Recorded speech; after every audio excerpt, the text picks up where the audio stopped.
Hello दोस्तों, कैसे हैं आप लोग। आई होप सब बढ़िया एंड आई होप कि आप एरेज के क्वेश्चंस की प्रैक्टिस भी कर रहे हैं वीडियोस देखने के साथ साथ। तो यार स्वागत है आपका आज एक और प्रॉब्लम प्रैक्टिस के लेक्चर में। आज हम प्रीफिक्स सम अप्रोच के क्वेश्चंस करने वाले हैं। यार ये भी एक स्ट्रैटेजी है, एक बहुत ही शानदार मतलब ज़िंदगी आसान कर देने वाली टेक्निक है प्रीफिक्स सम।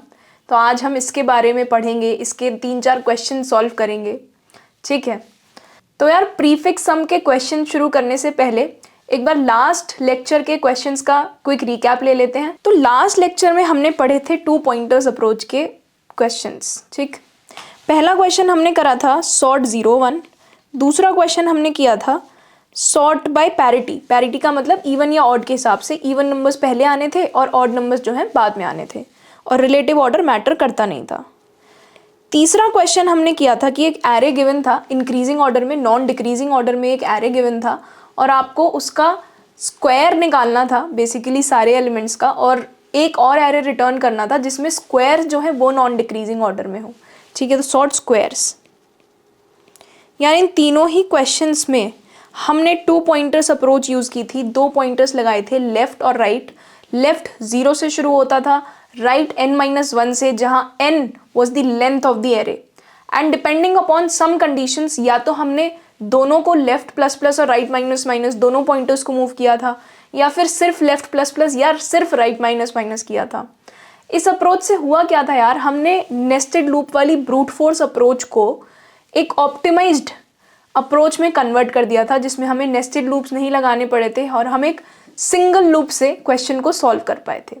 तो यार आज के लेक्चर में हम प्रीफिक्स सम अप्रोच पढ़ने वाले हैं, which is again a very very important concept and a very useful concept, ठीक है। हम 2-3 क्वेश्चन सॉल्व करेंगे, उसके बाद मैं आपको एक फॉलोअप क्वेश्चन सॉल्व करने के लिए खुद से दूंगी, ठीक है। तो चलिए शुरू करते हैं आज का वीडियो। तो यार पहला क्वेश्चन ये है कि आपको एक इंटीजर एरे दिया हुआ है a और आपको रिटर्न करना है प्रीफिक्स सम और running sum in the same array without creating a new array. पहले हम सिर्फ इस चीज़ पे ध्यान देते हैं, ये सेम एरे में कैसे करेंगे without creating a new array, ये बाद में देखते हैं। पहले तो ये समझते हैं कि प्रीफिक्स सम और रनिंग सम यार होता क्या है, ठीक है। So let's say that we have an array with elements 2 1 3 4 5,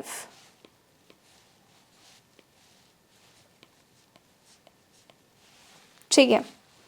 ये इसके इंडेक्सेस हैं। मान लीजिए आपको प्रीफिक्स सम या रनिंग सम एरे निकालना है, तो यार वो क्या होगा ये देखते हैं। प्रीफिक्स सम और रनिंग सम एरे,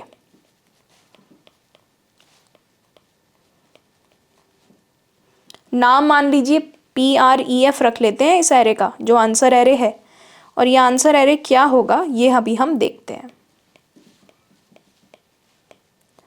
यार प्रीफिक्स का मतलब समझते हैं आप, शुरुआत में कुछ लगा हुआ, ठीक है। स्टार्टिंग को प्रीफिक्स कहते हैं और लास्ट को सफिक्स कहते हैं। शायद आपने इंग्लिश में पढ़ा होगा प्रीफिक्स और सफिक्स, सिमिलर सा मतलब है यहाँ भी।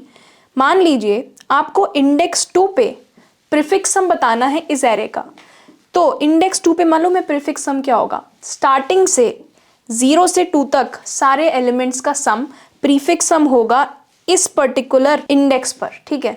तो 2 के केस में क्या है यार, सारा सम 2 + 1 3 3 + 3 6, इन तीनों एलिमेंट्स का जो सम है 6 वो यहाँ पर आएगा, ठीक है। तो यहाँ आएगा 6।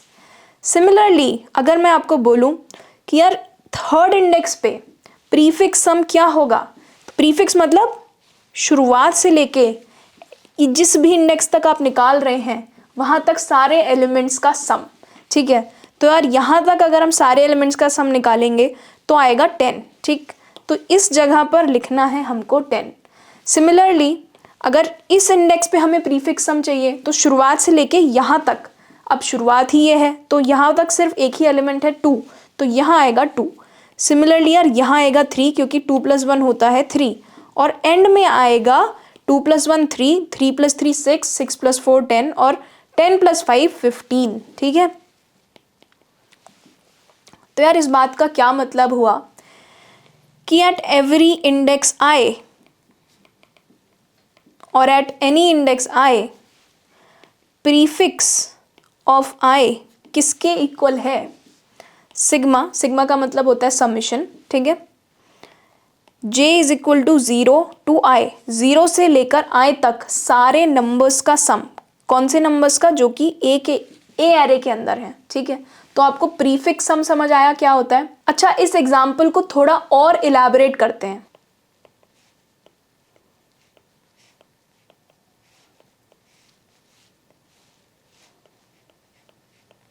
तो इस एरे के लिए प्रीफिक्स सम एरे किस तरह का दिख रहा होगा? कुछ इस तरह का, 2, 3, 6, 10 और 15, ठीक। ये हो गए इनके इंडाइसेस, ठीक है। तो यार अगर हम ध्यान से देखें तो प्रीफिक्स 0 जो है वो A0 के इक्वल ही है ना।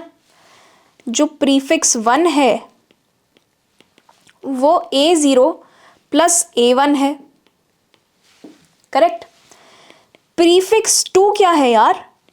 A0 plus A1 plus A2, second index तक के सारे एलिमेंट्स का सम, ठीक।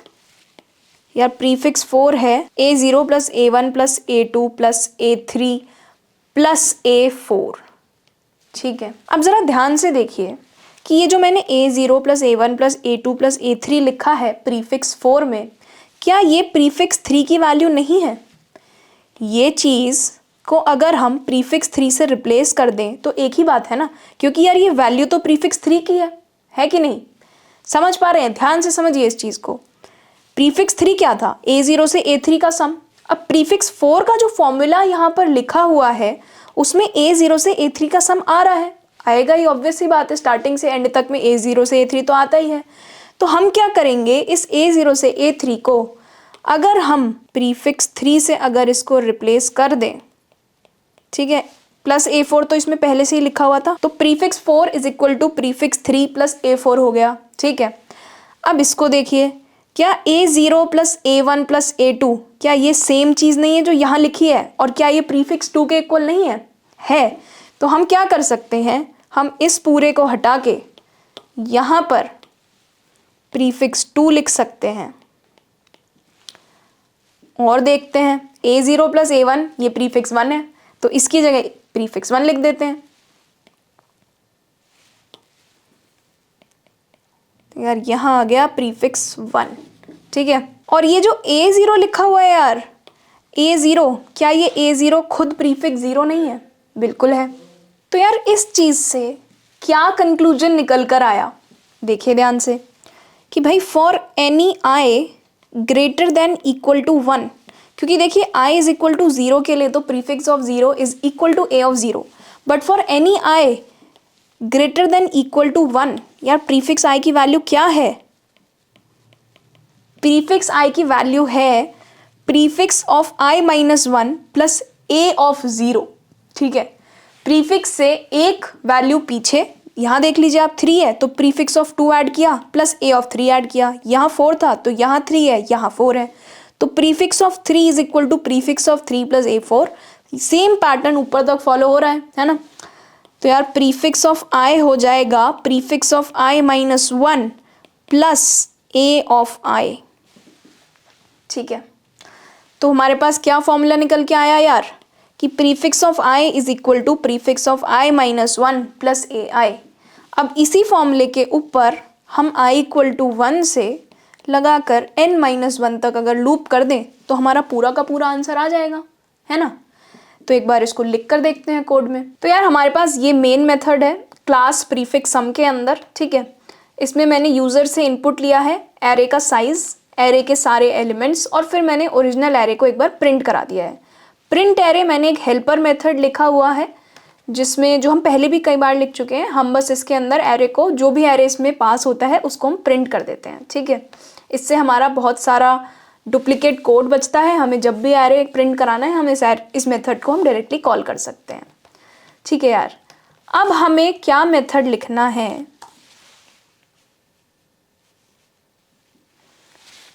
अब हमें मेथड लिखना है जो कि प्रीफिक्स सम एरे रिटर्न करे, ठीक है। तो रिटर्न टाइप होगा इस मेथड का एरे, ठीक। मेथड का नाम लिख देते हैं मेक प्रीफिक्स सम, ठीक, एरे भी लिख देते हैं कि यार प्रीफिक्स सम एरे। और यार इसको रनिंग सम भी कहते हैं क्योंकि एक के बाद एक सम जो है ऐड होता जा रहा है। हम प्रीफिक्स सम एरे टर्म जो है ज़्यादा यूज़ करेंगे रनिंग सम के कंपैरिजन में, बट दोनों ही टर्म्स ठीक है। ठीक, ये प्रीफिक्स सम एरे एक एरे रिसीव करता है और इसको करना क्या है, इसको रिटर्न करना है प्रीफिक्स सम। ठीक, प्रीफिक्स सम हमने अभी देख लिया क्या होता है। ठीक, तो हमें एक एरे बनाना होगा, मान लीजिए PREF न्यू इंट, और इसका साइज़ क्या होगा यार, सेम साइज़ होगा जो कि एरे का साइज़ है, तो एरे डॉट लेंथ यहाँ से ले लेते हैं। अब हमने यार क्या देखा था कि for any i greater than equal to 1 prefix of i was equal to prefix of i minus 1 plus array of i। पर प्रीफिक्स ऑफ 0 क्या था, प्रीफिक्स ऑफ 0 तो खुद एरे ऑफ 0 ही था ना, 0 से 0 का सम खुद 0th एलिमेंट ही होगा, इसलिए प्रीफिक्स ऑफ 0 को हम खुद से एरे ऑफ 0 बोल देंगे। ठीक है, अब हमें लूप लगाना है i इज इक्वल टू 1 से i लेस देन n तक, और प्रीफिक्स ऑफ i वाला जो हमने फॉर्मूला डिराइव किया है हमें बस वो लिख देना है यहाँ पर आके। देखिए prefix of i minus 1 already calculated होगा जब हम प्रीफिक्स ऑफ i कैलकुलेट कर रहे होंगे, इसलिए हमारा कोड बिल्कुल ठीक चलेगा। ठीक, एरे ऑफ i, ठीक है, और आपको रिटर्न कर देना है ये प्रीफिक्स एरे। ठीक है, अब इस मेथड को नीचे जाकर कॉल करते हैं, इसका आंसर रिसीव करना होगा हमें एक, तो prefix is equal to make prefix sum array, array इसमें पास कर देते हैं and then let's print the new array. ठीक है, हम यहाँ पे 2 एरेज प्रिंट कर रहे हैं, ओरिजिनल एरे प्रिंट होगा और फिर जो प्रीफिक्स सम एरे है वो प्रिंट होगा। ठीक है, तो अब इसको रन करके देखते हैं। एरे का साइज देते हैं 5 और इनपुट देते हैं सेम जो हमने एग्जांपल देखा था 21345। तो यार देखिए बिल्कुल सही आंसर आ रहा है, यही हमारा प्रीफिक्स सम एरे होना चाहिए था।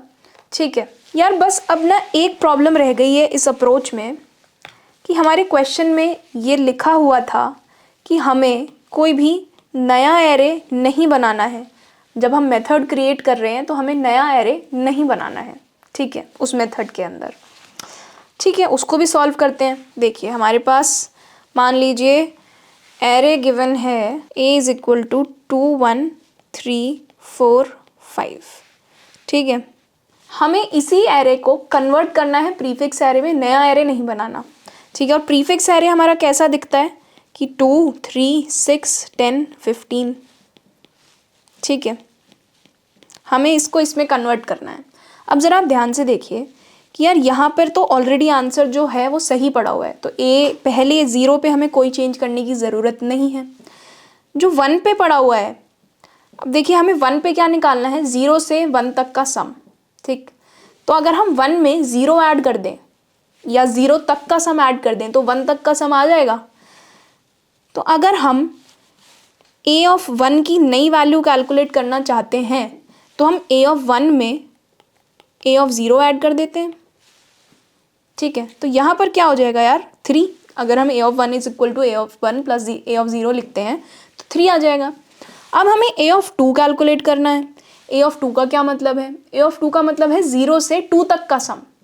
तो अगर हम इस सेकेंड एलिमेंट में 0 से 1 तक का सम ऐड कर दें तो 0 से 2 तक का सम आ जाएगा। पर हमें 0 से 1 तक का सम मिलेगा कहाँ यार, यहीं तो पड़ा हुआ है 0 से 1 तक का सम, हमने अपडेट करके यहीं तो लिख रखा है।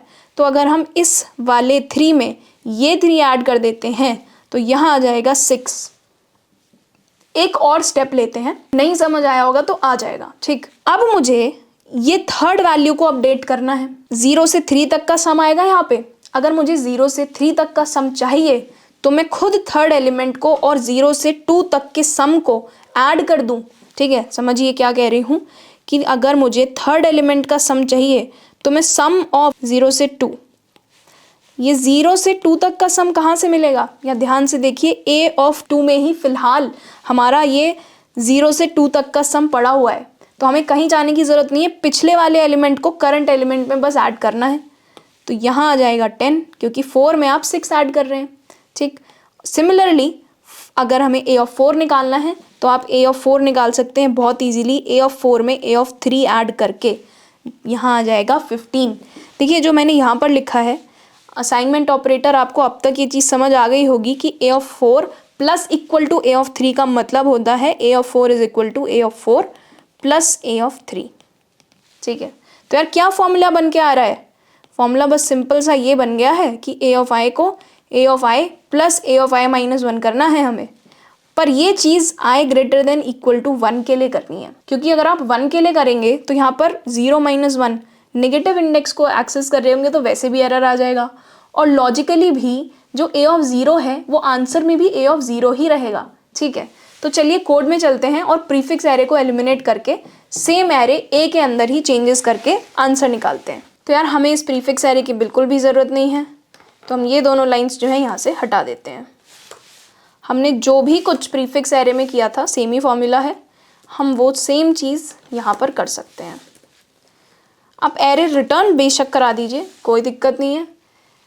ठीक है, और अब आप इसको प्रिंट करके देख लीजिए। हमने इस मेथड में तो नया एरे नहीं बनाया ना यार, हमने एरे को ही चेंज कर लिया। आप चाहे रिटर्न ना कराते और यहाँ पर आप जब एरे एक्सेस करते तो चेंजेस तो आ ही गए होते, पर कोई बात नहीं, हम रिटर्न कर लेते हैं। तो एरे का साइज देते हैं 5, 1 2 3 4 5, ये 5 एलिमेंट्स एंटर किए हैं। तो वेरीफाई करते हैं कि आंसर ठीक आ रहा है। बिल्कुल ठीक आ रहा है, 1 3 6 10 15 यही आंसर आना चाहिए था। ठीक है, so now let's do a quick dry run of this code. So let's से कि आपको एरे गिवन है 2 1 3 4 5। ठीक है, आई की वैल्यू 0 है अभी, आई की वैल्यू कभी खैर मतलब अगर हमने 0 से तो इनिशियलाइज करा ही नहीं है लूप को, आई को 1 से इनिशियलाइज करा है। तो बेसिकली जब कुछ नहीं हो रखा तो एरे की वैल्यू ओरिजिनली ये है। उसके बाद एक लूप शुरू होता है जो आई इक्वल टू 1 से शुरू होता है और पूरे लेंथ तक जाता है। ठीक, जो कि इस केस में 5 है। तो एरे ऑफ 1 जब आई की वैल्यू यार 1 होगी तो क्या होगा, a of 1 is equal to a of 1 plus a of 0, ये लाइन चलेगी। अब a ऑफ 1 क्या है यार, a ऑफ 1 खुद 1 है और a ऑफ 0 2 है, तो 1 प्लस 2 ऐड होंगे और यहाँ 3 आ जाएगा। ठीक है, तो ये जो एरे ऐसा कुछ दिख रहा था वो अब कैसा दिखेगा, वो अब ऐसा कुछ दिखने लग जाएगा, यहाँ 3 आ जाएगा क्योंकि a ऑफ 1 की वैल्यू अपडेट हो गई है। ठीक है, तो i इज इक्वल टू 1 के बाद i की वैल्यू हो जाएगी 2। ठीक, i इज इक्वल टू 2 के केस में क्या लाइन एग्जीक्यूट होगी कि भाई a of 2 is equal to a of 2 plus a of 1 हो जाएगा। अब a ऑफ 2 क्या है यार, a ऑफ 2 अभी इस ओरिजिनल एरे में a ऑफ 2 है 3 और a ऑफ 1 है खुद 3, तो 3 प्लस 3 हो जाएगा 6। तो यार यहाँ पर आ जाएगा 6। ठीक है, अब i इज इक्वल टू 2 के बाद i हो जाता है 3। अब जब i 3 हो गया तो यहाँ पर पहली बात तो ये तो 6 ही है ना, इसको 6 कर देते हैं। अब a ऑफ 3 जब i 3 हो गया तो a ऑफ 3 क्या होगा, a of 3 plus a of 2, जो a ऑफ 3 में पड़ा हुआ है 4 उसमें a ऑफ 2 ऐड हो जाएगा, तो 4 प्लस 6 10, तो यार यहाँ हो जाएगा 10। ठीक है, उसके बाद i की वैल्यू हो जाएगी 4। जब i 4 हुआ तो a4 की वैल्यू अपडेट हो गई a4 प्लस a3। ठीक है, तो a4 पे 5 पड़ा हुआ है और a3 पे 10 पड़ा हुआ है, तो यहाँ पर वैल्यू अपडेट होके क्या हो जाएगी 15। ठीक है, तो यार देखिए जब i इज इक्वल टू 1 था तो एरे में a1 अपडेट होके 3 हो गया, और जब i 2 हुआ तो एरे में यार इंडेक्स 2 पे 6 आ गया, क्योंकि वो खुद की वैल्यू और पुरानी वैल्यू को सम करके यहाँ पर हम रिजल्ट ला रहे हैं। अब ये वाली चीज़ अगर अपडेट होनी है तो खुद की वैल्यू और पुरानी वैल्यू सम होकर यहाँ आ रही है। ठीक है, ये वाली वैल्यू अपडेट हो रही है तो ये खुद की वैल्यू और पिछली वाली वैल्यू इन दोनों को सम करके यहाँ पर अपडेट कर दे रहे हैं। ठीक है, तो आई होप कि प्रीफिक्स सम की अप्रोच आपको समझ आ गई है। यार ये तो हो गया कि प्रीफिक्स सम होता क्या है, हमने कैलकुलेट भी कर लिया, पर यार इससे फायदा क्या हुआ, इसके फायदे हम अगले 2 सवालों में देखने वाले हैं। ठीक, सो यार नेक्स्ट क्वेश्चन क्या कह रहा है कि आपको एक एरे गिवन है, मान लीजिए 2 4 1 3 6, ये एरे के अंदर वैल्यूज हैं। ठीक है,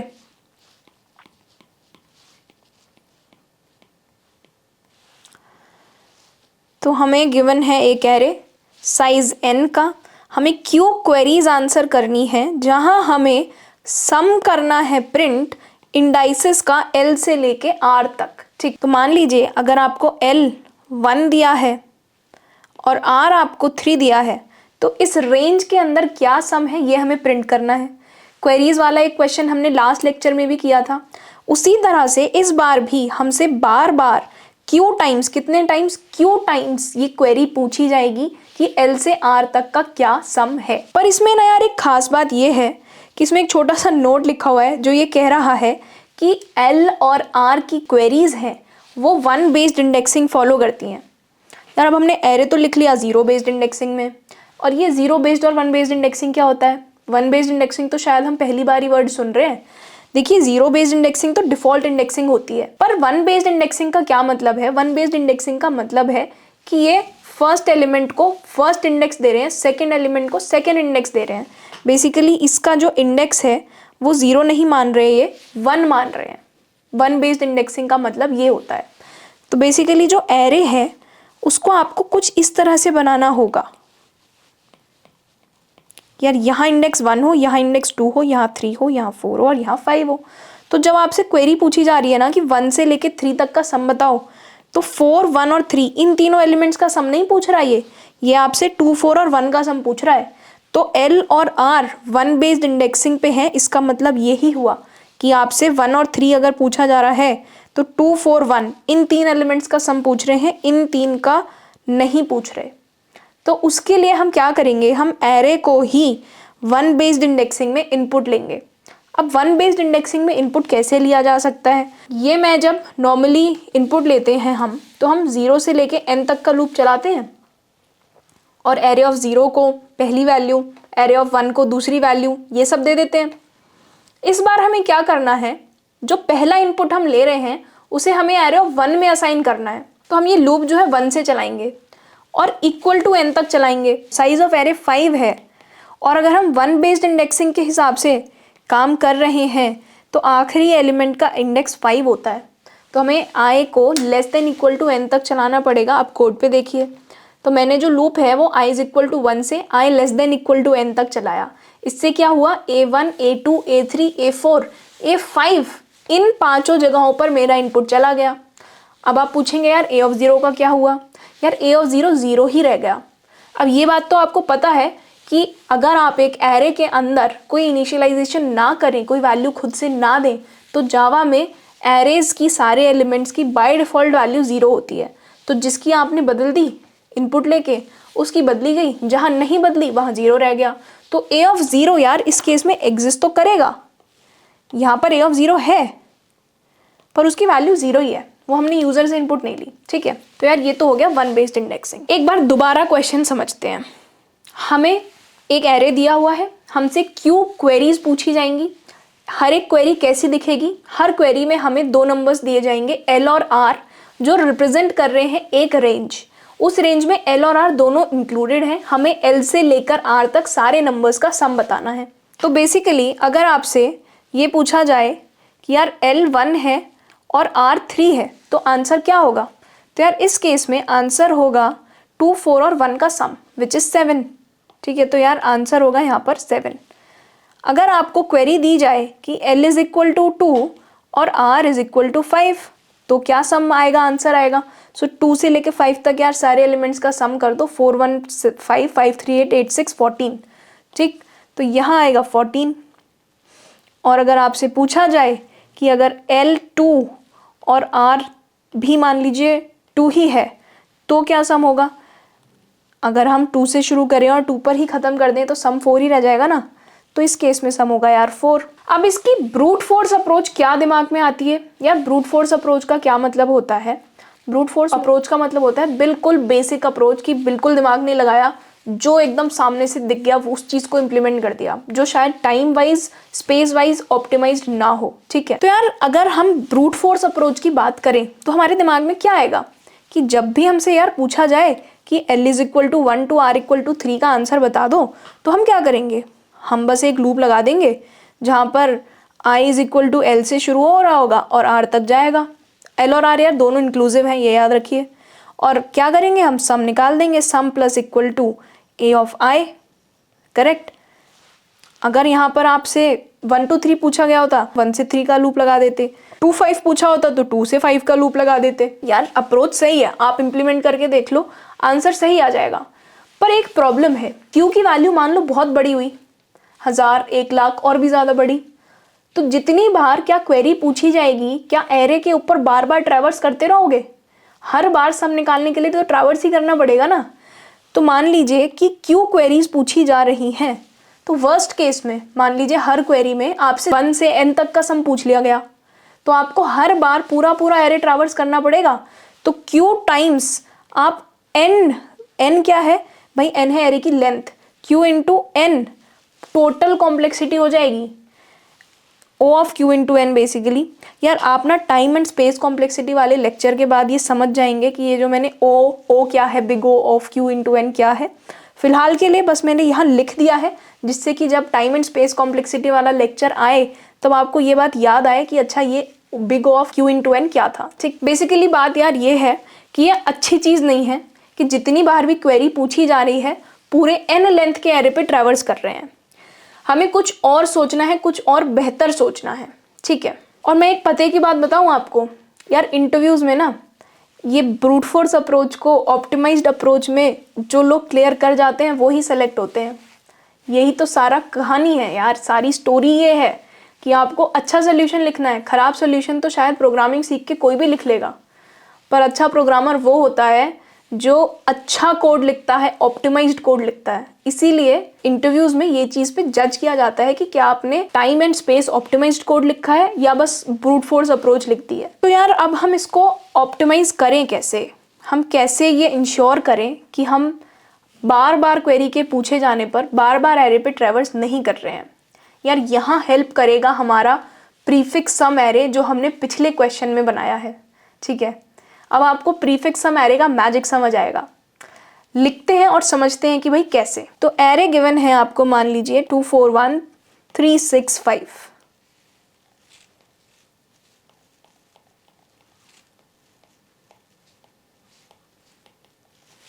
चलो तो देखते हैं कि प्रीफिक्स सम एरे टेक्निक से इस क्वेश्चन को हम हर क्वेरी के अंदर बिना ट्रैवर्स किए कैसे सॉल्व कर सकते हैं। ठीक, तो मान लीजिए आपको ये एरे गिवन है A, इसके अंदर L की वैल्यू आपको लेट्स से 3 गिवन है और R गिवन है आपको 5।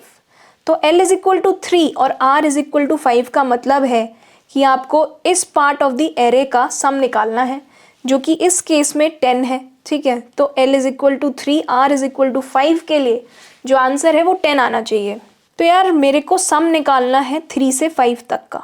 ये जो मैंने वाइट अंडरलाइन करी है ना, मेरे को ये सम चाहिए किसी तरह से, पर कंडीशन क्या है, बिना ट्रैवर्स किए चाहिए, मुझे ट्रैवर्स नहीं करना है एरे पे। तो यार ध्यान से देखो कि ये जो वाइट वाला जो मैंने लाइन अंडरलाइन की है, अगर मैं ये येलो अंडरलाइन को देखो, येलो अंडरलाइन का क्या मतलब है, येलो अंडरलाइन का मतलब है 5 तक का सम। अगर मैं इन 5 एलिमेंट्स के सम में से इन पहले 2 एलिमेंट्स के सम को हटा दूं तो क्या मुझे 136 का सम नहीं मिल जाएगा? मिल जाएगा।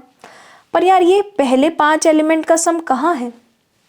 पहले 5 प्रीफिक्स सम एरे, याद आया कुछ?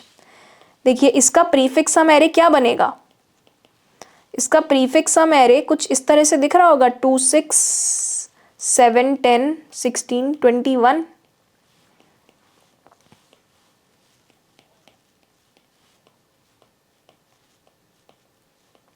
तो यार पहले 5 एलिमेंट्स का सम ये रहा यार, प्रीफिक्स ऑफ 5 के अंदर पहले 5 एलिमेंट्स का सम पड़ा हुआ है, और या पहले 2 एलिमेंट्स का सम कहाँ से आएगा, या वो यहाँ पड़ा हुआ है प्रीफिक्स ऑफ 2 में।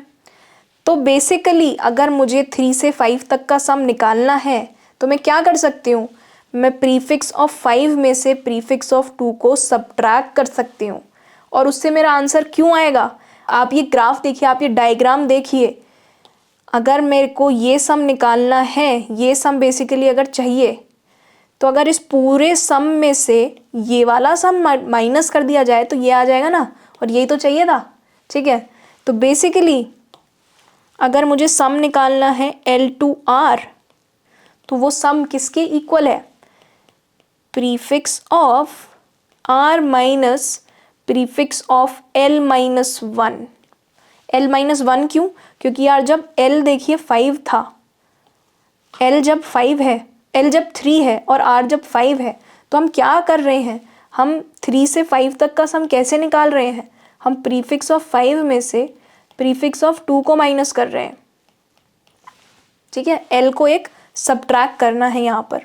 अब जो हमने ये फॉर्मूला बनाया है इसको वेरीफाई कर लेते हैं 2-4 एग्जांपल्स लेके।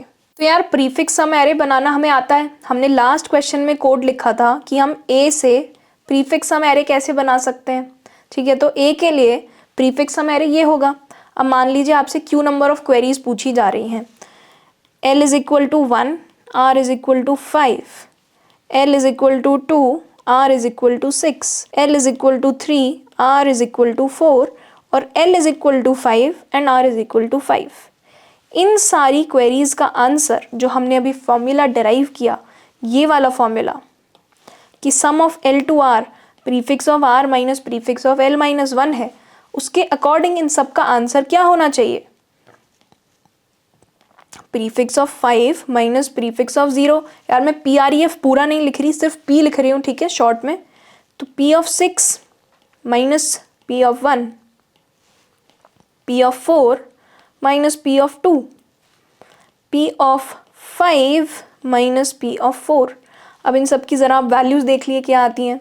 P ऑफ 0 में क्या पड़ा है, 0 पड़ा है P ऑफ 0 में। एरे का इनपुट क्योंकि हमने 1 बेस्ड इंडेक्सिंग के अकॉर्डिंग लिया है, इसलिए मैंने यहाँ पर 1 बेस्ड इंडेक्सिंग लिखी है, लेकिन 0 इंडेक्स एग्जिस्ट तो करता है। 0 इंडेक्स क्या है यहाँ पर, 0 इंडेक्स यहाँ पर है पर उसकी वैल्यू 0 है, यहाँ पर भी 0 इंडेक्स है पर उसकी वैल्यू 0 है। ठीक है, तो ये हो जाएगा 16 minus 0 which is equal to 16। अब आप देखिए कि क्या 1 से 5 तक का सम, ये सम क्या ये 16 है। 2 + 4 6, 6 + 1 7 + 3 10 + 6 16। हाँ यार बिल्कुल ठीक, 16 है। P6 माइनस P1 क्या है, 21 minus 2 which is equal to 19। तो 2 से 6 तक का ज़रा सम देखें एक बार, 2 से 6 तक का सम क्या ये 19 है। 5 6 11, 11 3 14, 14 एंड 5 19, बिल्कुल ठीक है। P4 माइनस P2, P4 क्या है 10 और P2 क्या है 6, तो 10 माइनस 6 4 और 3 से 4 तक का सम इस वाले एरे के अंदर 3 से 4 तक का सम बिल्कुल सही 4 है। P5 माइनस P4, P5 पे क्या है यार, प्रीफिक्स 5 पे 16, 16 माइनस 10 6, 5 से 5 तक का सम, यार 5 से 5 तक का सम 6 है, बिल्कुल ठीक। ठीक है, तो आई होप कि आपको इसके पीछे का रीज़न भी समझ आया है कि ये फॉर्मूला क्यों काम कर रहा है। बहुत ही इंट्यूटिव है यार, आप ये बस डायग्राम देखिए, कुछ मत देखिए अगर आपको नहीं समझ आया है। बेसिकली अगर मुझे इस पार्ट का सम निकालना था तो इस पार्ट के सम से इस पार्ट के सम को माइनस कर दो, इस पार्ट का सम निकालना है तो बस इस पार्ट को माइनस कर दो ना यार, ये आ जाएगा। अब इस पार्ट का सम कहाँ स्टोर्ड है, P ऑफ 5 में, इस पार्ट का सम कहाँ स्टोर्ड है, P ऑफ 2 में। ठीक है, तो यार ये हो गई लॉजिक की एक्सप्लेनेशन। अल्टीमेटली बस एक छोटा सा फॉर्मूला निकल के आ गया है, और कमाल की बात ये है कि आपको ये प्रीफिक्स एरे बनाने में क्या करना होता है, इसका कोड तो हमने अभी पीछे ही लिखा था, एक बार इस एरे को ट्रैवर्स करना पड़ता है सिर्फ। तो एक ट्रैवर्सल से आप प्रीफिक्स एरे बना दिए, उसके बाद आप यार कितनी भी क्वेरीज पूछ लो, हमें एरे ट्रैवर्स करने की ज़रूरत नहीं है, हम तो बस एक सब्ट्रैक्शन करके सारे आंसर बता सकते हैं। तो कितनी पावरफुल टेक्निक हुई यार ये। ठीक है, चलो इसको कोड में देखते हैं। तो ये मेन मेथड है, क्लास है रेंज क्वेरी। मेन मेथड में एरे का साइज इनपुट लिया है, एरे इनपुट लिया है।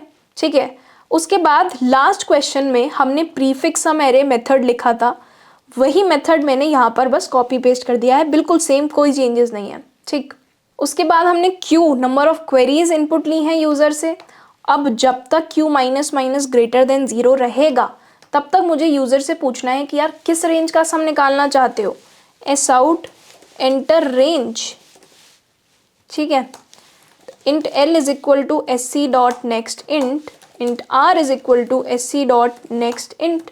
ठीक है, अब हमें क्या करना होगा, बहुत सिंपल है, प्रीफिक्स सम R minus prefix L minus 1, यही है हमारा आंसर। तो यार आंसर क्या है, प्रीफिक्स सम R माइनस प्रीफिक्स सम L माइनस 1। ठीक है, अब हमें आउटपुट दे देना है कि सम है यार आंसर। ठीक है, इसको रन करके देखते हैं। एरे का साइज 5 देते हैं, 1 2 3 4 5, 5 एलिमेंट्स, मान लीजिए 3 क्वेरीज पूछ लेते हैं। पहले तो पूरे एरे का सम निकाल लेते हैं 1 से 5 तक, तो 15 आया, 5 4 9 9 3 12, 12 2 14 और 1 15, बिल्कुल सही आया, 15 ही आना चाहिए था। अब सिंगुलर रेंज देते हैं 2 से 2, आंसर 2 आना चाहिए, तो यार सम आया 2। अब एक और ये 2 से ना 4 तक का निकालते हैं, 2 3 4 ही इनपुट देते हैं, 2 2 4 बेसिकली, 2 और 4, तो 9 आंसर आना चाहिए था। 2 3 और 4 9 ही होता है, 2 3 4 का सम। ठीक है, तो यार कोड हमारा बिल्कुल ठीक चल रहा है। आई होप इसके ड्राई रन की ज़रूरत नहीं है, क्योंकि इसके ड्राई रन में कुछ है ही नहीं। इसका ड्राई रन है वो हम already make prefix sum array तो हम ऑलरेडी कर ही चुके हैं, और यहाँ तो हम कुछ कर ही नहीं रहे हैं, सबट्रैक्ट कर रहे हैं बस। ठीक है, so the next question is कि आपको एक एरे गिवन है और आपको ये बताना है कि क्या इस एरे को 2 सब एरेज में बांटा जा सकता है विद इक्वल सम। अब सब एरेज क्या होता है यार, एक एरे का कोई भी पार्ट, ठीक है, सब पार्ट सब एरे होता है, बस इतना सिंपल सा। तो ये पूछ रहे हैं क्या किसी एक एरे को 2 सब एरेज में बांटा जा सकता है सच दैट उन दोनों सब एरेज का जो सम है वो इक्वल हो। ठीक है, जैसे फॉर एग्जांपल आप इस एरे को देख लीजिए, 5 3 2 6 3 1 इसकी वैल्यूज़ हैं। ये कह रहे हैं क्या इस एरे को 2 सब एरे में बांट सकते हैं कि दोनों का सम जो है बराबर आ जाए। अब देखिए मैंने जो ये येलो सर्कल्स बनाए हुए हैं उसमें पहले सर्कल में सम 10 है, 5 3 8 2, ठीक। दूसरे सर्कल में भी सम 10 है, 6 3 1, ठीक है। तो इसलिए इसका आंसर ट्रू है। दूसरे वाले एग्जाम्पल में देखिए 15 और 5 का सम 20 है, 6 4 8 2 का सम भी 20 है। तो यहाँ पर एक सब एरे ये बन गया, दूसरा सब एरे ये बन गया, दोनों का सम इक्वल है। इस केस में एक सब एरे ये बन गया और एक सब एरे ये बन गया। तो बेसिकली ये जो स्प्लिट है ना यार, ये कहीं भी हो सकता है। ये देखिए इस केस में सेकेंड इंडेक्स के बाद हुआ ये स्प्लिट, इस केस में फर्स्ट इंडेक्स के बाद हो गया, कहीं भी हो सकता था। हम हर जगह पर ये स्प्लिट करके देख सकते थे।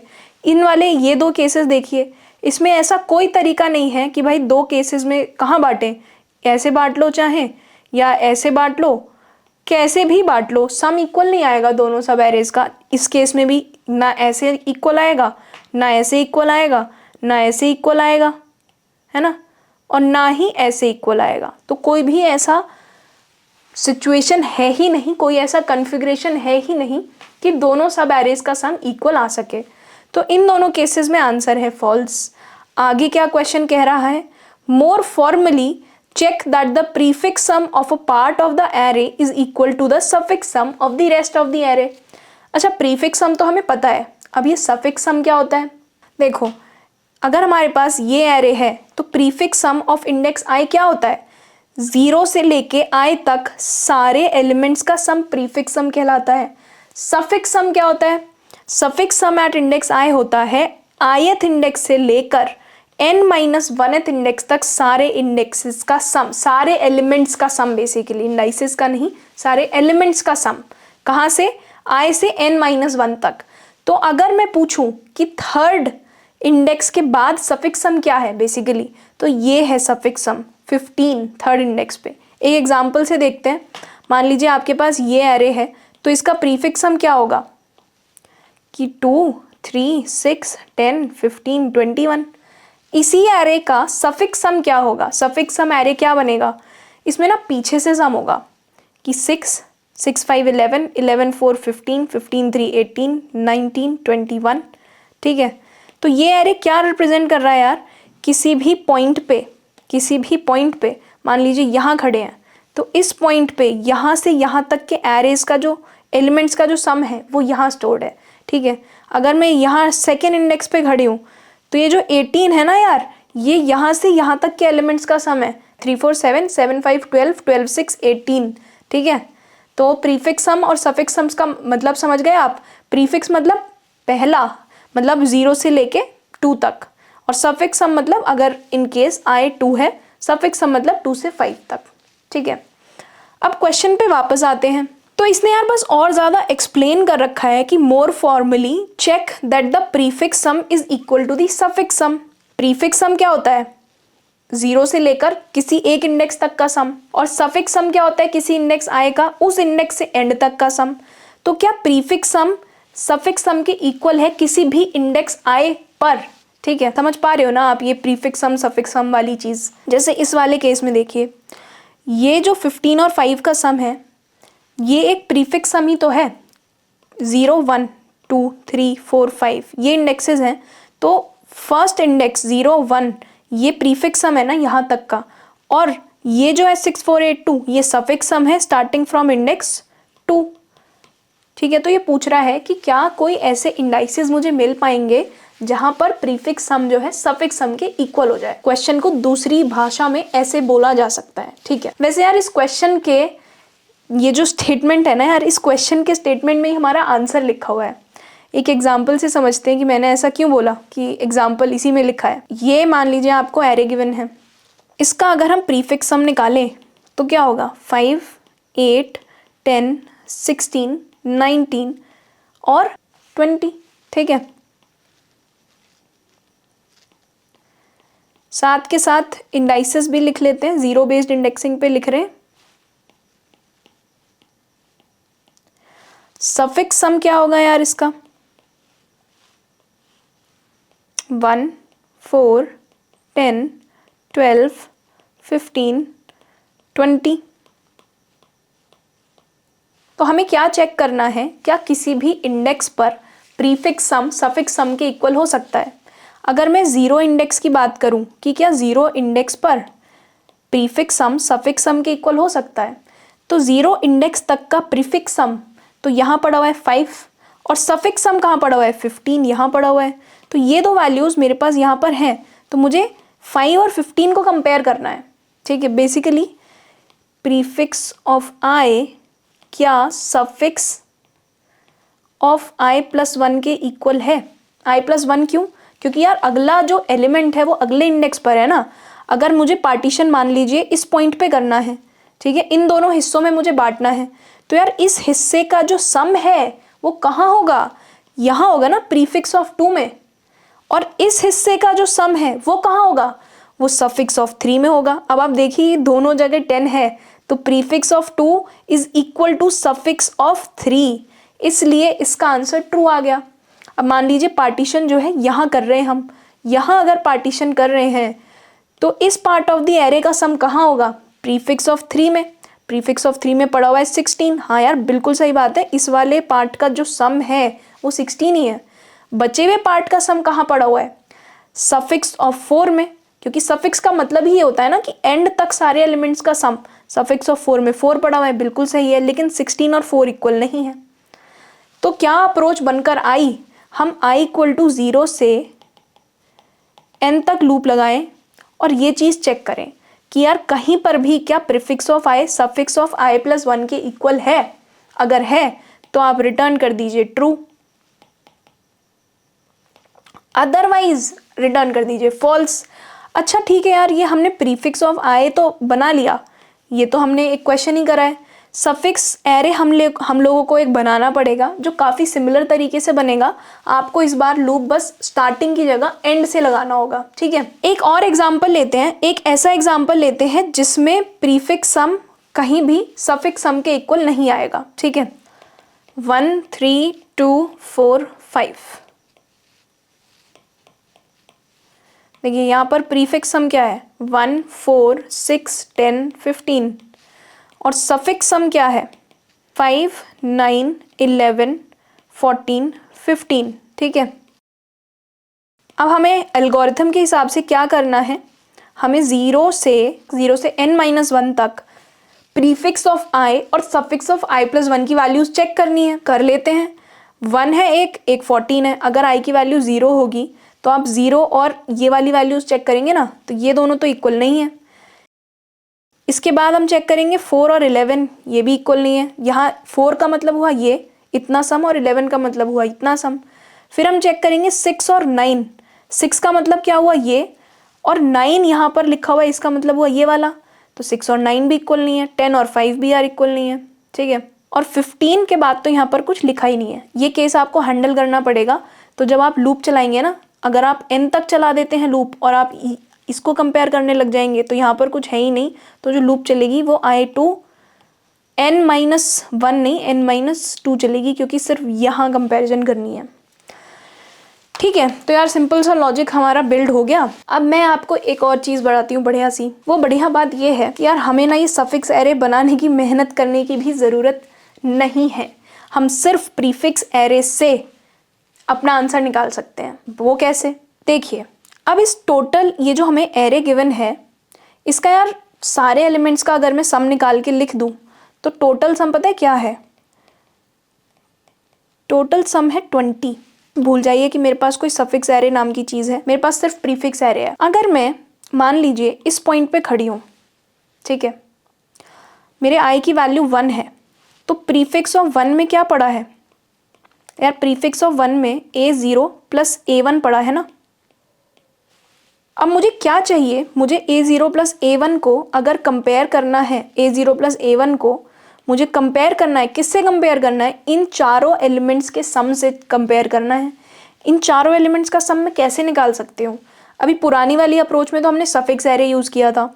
अभी हम क्या कर सकते हैं, मेरे पास जो टोटल सम है ना यार, ये 20, अगर इस 20 में से मैं प्रीफिक्स ऑफ 1 को माइनस कर दूं तो मुझे यहाँ का पूरा सम निकल के आ जाएगा। क्योंकि प्रीफिक्स सम का क्या मतलब होता है? प्रीफिक्स सम का मतलब होता है यहाँ तक का सम, और टोटल सम का मतलब है ये पूरा सम।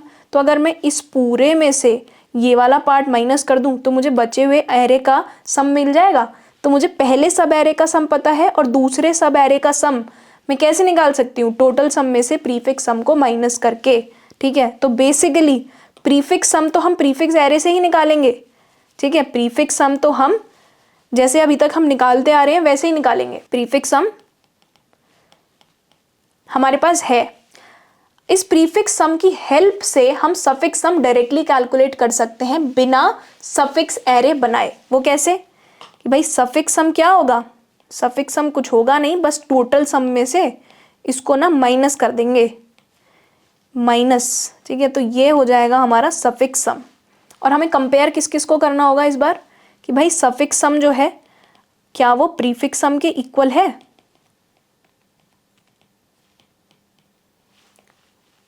ठीक है, तो यार क्या लॉजिक बना? सफिक्स सम एरे बनाने की जरूरत नहीं है, हम सिर्फ प्रीफिक्स सम की हेल्प से सफिक्स सम कैलकुलेट कर सकते हैं और इन दोनों को कंपेयर कर सकते हैं। इनफैक्ट आपको प्रीफिक्स सम एरे बनाने की भी जरूरत नहीं है, क्योंकि प्रीफिक्स सम तो हम हर पॉइंट पे कैलकुलेट कर सकते हैं ना। मान लीजिए मेरे पास ये प्रीफिक्स सम एरे भी नहीं है, पर for each i whenever I am arriving at i, मान लीजिए मेरा आई 0 है तो मुझे पता है यार प्रीफिक्स सम 5 है।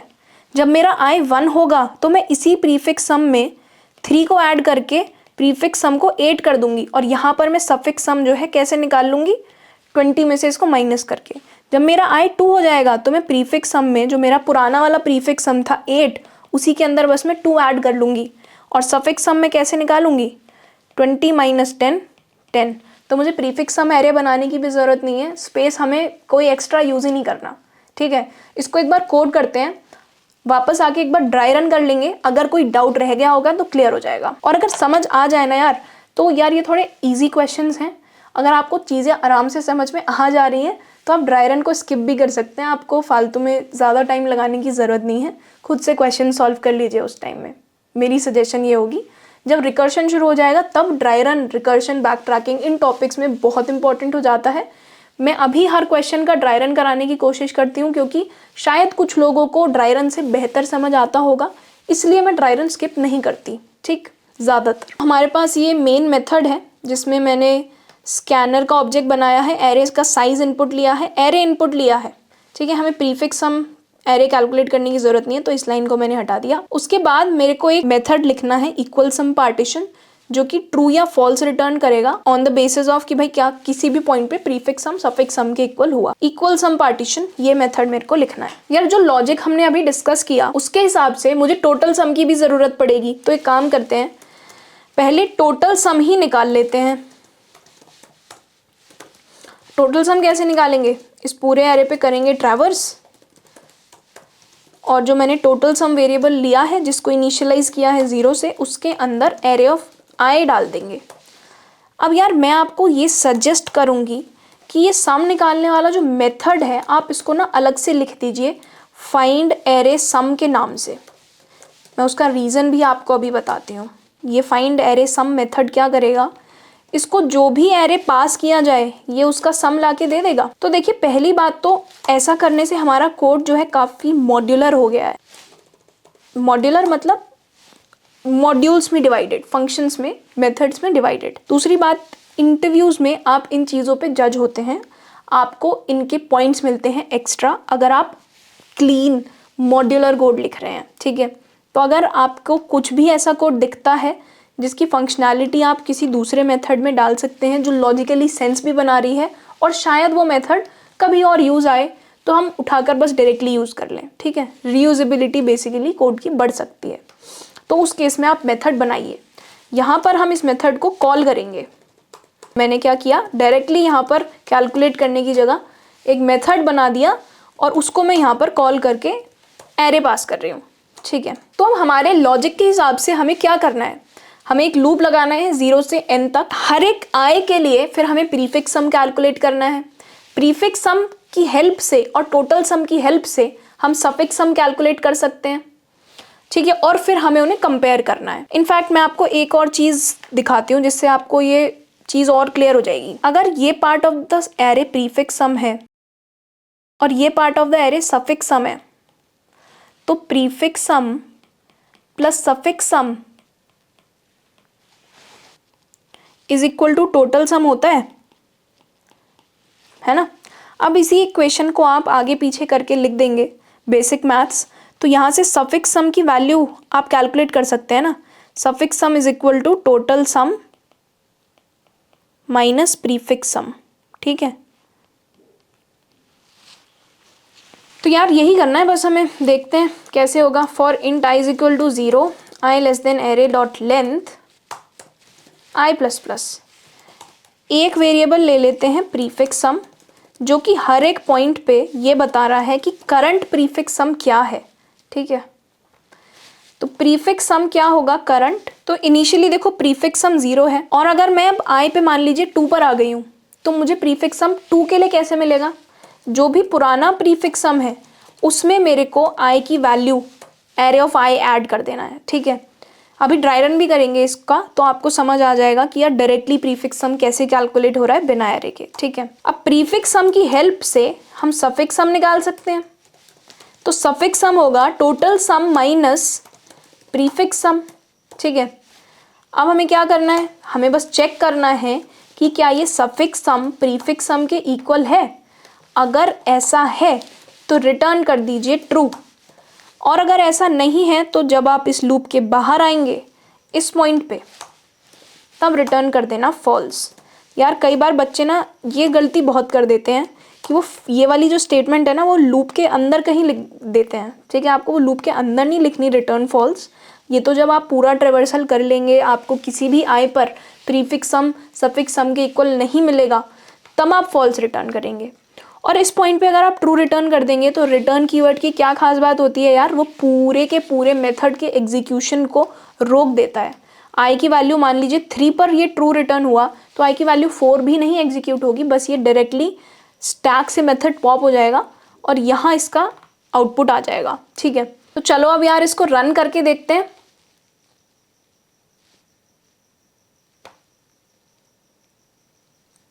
एरे का साइज देते हैं 5 और 5 एलिमेंट्स दे देते हैं ये। तो इक्वल पार्टीशन पॉसिबल, फॉल्स नहीं हो सकता था तो फॉल्स आ गया, ठीक है। अब एक ऐसा इनपुट देते हैं जिसमें इक्वल पार्टीशन हो सकता है। मान लीजिए आपने 6 एलिमेंट्स दे दिए और 6 के 6 नंबर आप 1 1 1 दे दीजिए, तो 3 यहाँ सम आ जाएगा और 3 सम यहाँ आ जाएगा। तो इसमें आंसर जो है ट्रू आना चाहिए। तो यार इक्वल पार्टीशन ट्रू हो गया, ठीक है। एक और एग्जाम्पल पे आप रन करके देख लीजिए। 6 देते हैं फिर से 1 3 5 और 5 और देते हैं 6 2 1, ठीक है। तो 5 3 8 8 1 9 और 6 2 8 1 9, ये भी 9 है, ठीक है। तो इक्वल पार्टीशन पॉसिबल, यहाँ भी ट्रू आ गया, ठीक है। तो यार अब इसका ट्राई रन करके देखते हैं। सो लेट्स से कि आपको एरे गिवन है 5 3 2 एंड 6 3 1। तो इसके अंदर आंसर यार ट्रू आना चाहिए, है ना।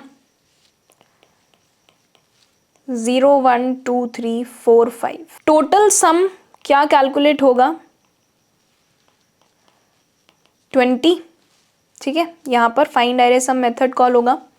फिर प्रीफिक्स सम को यार मैं पी सम लिख रही हूँ शॉर्ट में, जो कि इनिशियलाइज कराए हमने 0 से। अब आई की वैल्यू होती है 0, तो प्रीफिक्स सम की वैल्यू चेंज होके क्या हो जाएगी, 0 थी, 0 में एरे ऑफ 0 ऐड होगा, एरे ऑफ 0 है फिलहाल 5, तो पी सम हो गया 5। इस पी सम के लिए सफिक्स सम क्या होगा, 20 minus 5 which is equal to 15, जो इजेंशियली क्या रिप्रेजेंट कर रहा है, ये 5 और ये सब 15, जो कि इक्वल नहीं है तो हम कुछ नहीं करेंगे, आई की वैल्यू को हम सीधा 1 कर देंगे। पर पी सम जो है ये 5 हो चुका है, आई की वैल्यू 1 है, आई की वैल्यू 1 होगी तो यार पी सम के अंदर ये 3 ऐड होगा, अब जो भी पी सम है उसमें 3 ऐड हो जाएगा, तो पी सम तो यार 8 हो जाएगा। और सफिक्स सम क्या आएगा, 20 माइनस 8 विच इज 12, ये भी दोनों इक्वल नहीं है, आई की वैल्यू 2 हो जाएगी, तो जो 2 पर है, 2 पर 2 है, वो चीज़ ऐड हो जाएगी पी सम में, तो यहाँ आ जाएगा 10। अब देखिए सफिक्स सम क्या आएगा यहाँ पर, 20 minus 10 which is equal to the prefix sum, 20 minus 10 is 10, so यहाँ पर भी 10 है और यहाँ पर भी 10 है, तो ये वाली जो कंडीशन है यार ये हो गई ट्रू। ठीक है, तो यहाँ पर हम रिटर्न कर जाएंगे ट्रू और हमारा आंसर ट्रू आ जाएगा। तो आई होप कि आपको ये पी सम वाली बात यहाँ समझ आ गई होगी कि बिना एरे के भी हम एक वेरिएबल में प्रीफिक्स सम मेंटेन करके रख सकते हैं। ठीक है, so that was the last question for the day today. A quick summary of what we learn today. हमने प्रीफिक्स सम अप्रोच के यूजेस देखे, प्रीफिक्स सम एरे हम कैसे बनाते हैं हमने ये देखा। पहला क्वेश्चन में हमने प्रीफिक्स सम एरे खुद बनाया, दूसरे क्वेश्चन में हमने ये देखा कि रेंज क्वेरीज को कैसे इफिशिएंटली सॉल्व किया जा सकता है प्रीफिक्स सम से। बेसिकली एक एरे के अंदर आपसे पूछ लिया जाए कि इस गिवन रेंज का क्या सम है, तो आप प्रीफिक्स सम यूज करके कितना इजीली उसका आंसर दे सकते हैं। तीसरे क्वेश्चन में हमने एक एरे को 2 इक्वल सम्स ऑफ सब एरेज में डिवाइड कर सकते हैं या नहीं, ये क्वेश्चन हमने सॉल्व किया। उसमें भी हमने प्रीफिक्स सम का ही कॉन्सेप्ट यूज किया। ठीक है, बेसिकली हमने ये देखा कि यार हमने प्रीफिक्स सम निकाल लिया और टोटल सम से प्रीफिक्स सम माइनस कर दिया तो सफिक्स सम आ गया। अब प्रीफिक्स सम अगर सफिक्स सम के इक्वल है तो ट्रू रिटर्न कर दिया, वरना फॉल्स रिटर्न कर दिया। यार लेक्चर को क्लोज करने से पहले आज के लिए मैं आपको एक फॉलो अप क्वेश्चन देना चाहती हूँ। वो ये है कि जिस तरह से हमने प्रीफिक्स सम एरे निकाला था, आप उस तरह से यार फाइंड सफिक्स सम एरे का कोड लिख दीजिए। अगर आपको एरे ये गिवन है तो सफिक्स सम एरे की वैल्यू आ जाती है ये 3 3 3 1 4 4 6 10 10 5 15 15 to 17। ठीक है, आपको सेम सा कोड लिखना है, बस इस बार प्रीफिक्स सम की जगह सफिक्स सम कैलकुलेट करना है। ठीक है, सो यार नेक्स्ट लेक्चर में हम शुरू कर रहे होंगे 2D एरेज। हाँ जी, 1D एरेज के हमने आज तक काफ़ी सारे प्रॉब्लम्स प्रैक्टिस कर लिए हैं। 2 पॉइंटर्स अप्रोच देखी, टारगेट सम, एरे मैनिपुलेशन, प्रीफिक्स सम, अलग अलग तरह के कॉन्सेप्ट स्ट्रैटेजीज देखी। ठीक है, अगले लेक्चर से हम 2D एरेज शुरू करेंगे। एक लेक्चर में हम बता रहे होंगे कि यार 2D एरेज होते क्या है, इंट्रोडक्शन दे रहे होंगे, 2D एरेज से रिलेटेड इंपॉर्टेंट चीज़ों के बारे में बात करेंगे and then same pattern follow करते हुए 2D एरेज के भी बहुत सारे क्वेश्चंस हम सॉल्व करने वाले हैं। तो thank you for watching this video. As a gentle reminder, आप pwskills.com वेबसाइट पे जाके लेक्चर्स के नोट्स, असाइनमेंट्स और अपकमिंग लेक्चर्स का शेड्यूल एक्सेस कर सकते हैं and all of this is absolutely free of cost. And I will highly advise कि आप असाइनमेंट्स ज़रूर से सॉल्व करें। लेक्चर्स के वीडियोस तो देखें ही, but it's more important, it's very important, equally important कि आप असाइनमेंट भी सॉल्व करें। आपको कॉन्सेप्ट्स पे बहुत अच्छी ग्रिप और मास्टरी बनेगी अगर आप साथ साथ प्रैक्टिस क्वेश्चंस भी सॉल्व करते रहेंगे। और अगर आपके कोई भी डाउट्स रह जाते हैं असाइनमेंट से रिलेटेड या लेक्चर से रिलेटेड, तो आप डिस्क्रिप्शन में दिए हुए फॉर्म को फिल कर सकते हैं and we will see the form and जो भी रेलिवेंट डाउट्स हैं we will pick them up and address them in the upcoming live doubt resolution sessions that we will conduct. So thank you again and happy coding. Bye.